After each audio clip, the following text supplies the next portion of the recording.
Assalamualaikum.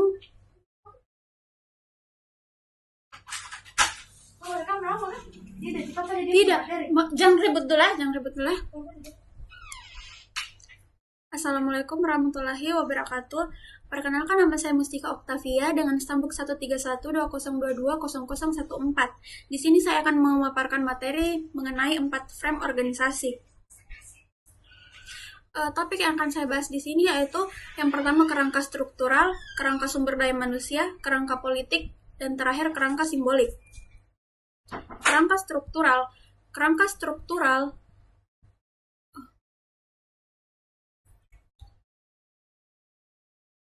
Kerangka struktural dikembangkan berdasarkan asumsi bahwa organisasi ada terutama untuk menetapkan misi dan tujuan. Rasionalitas daripada agenda pribadi adalah kunci untuk perbaikan dan efektivitas organisasi.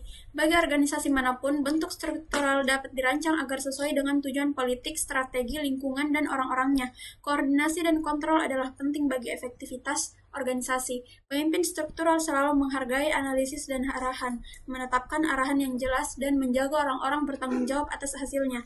Mereka menyelesaikan masalah perubahan dengan kebijakan dan aturan baru atau melalui restrukturisasi. Perilaku individu harus rasional dan dikendalikan oleh struktur organisasi. Yang kedua yaitu kerangka sumber daya manusia.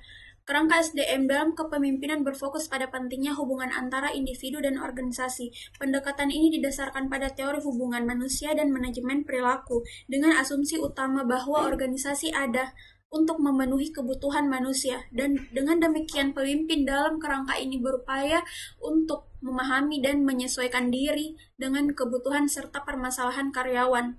Pemimpin pada kerangka ini menekankan pemberdayaan karyawan dan menghargai hubungan interpersonal di tempat kerja, di mana kepuasan dan efektivitas organisasi bergantung pada interaksi positif antara orang-orang. Bila terjadi perubahan dalam organisasi, pemimpin yang berorientasi SDM ini menyadari bahwa perubahan dapat membuat karyawan merasa tidak kompeten atau tidak nyaman. Oleh karena itu, untuk membantu karyawan beradaptasi, organisasi menyediakan pelatihan, melibatkan karyawan dalam proses perubahan, dan memberikan dukungan psikologis yang diperlukan. Selanjutnya, kerangka politik.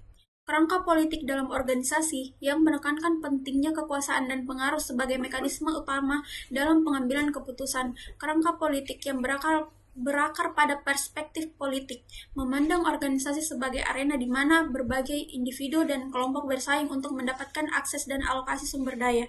Dalam perspektif politik, pemimpin berperan sebagai negosiator yang seringkali menghabiskan waktu untuk membangun jaringan, membentuk koalisi, dan bernegosiasi untuk mencapai kompromi.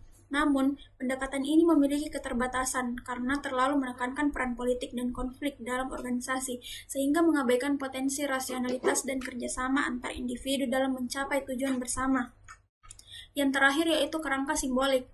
Dalam kerangka simbolik, hal yang dianggap penting bukan hanya apa yang terjadi secara fisik, tetapi juga bagaimana memaknainya. Artinya, aktivitas dan makna tidak selalu berhubungan erat, dan sebuah peristiwa bisa memiliki banyak arti karena tiap orang bisa menafsirkannya dengan cara yang berbeda. Budaya berperan sebagai perekat yang menyatukan anggota organisasi melalui nilai dan keyakinan yang sama. Pemimpin dalam kerangka simbolik menggunakan simbol dan makna sebagai alat untuk mempengaruhi organisasi, mengutamakan nilai-nilai simbolis dibandingkan kekuasaan formal. Simbol membawa pesan yang kuat secara intelektual dan emosional, menyentuh pikiran dan hati individu. Agar perubahan terjadi, orang-orang dalam organisasi harus memahami makna dan tujuan perubahan tersebut. Namun perubahan sering menghambat ketika individu atau kelompok dalam organisasi memiliki simbol dan makna berbeda yang tidak sejalan dengan tujuan perubahan.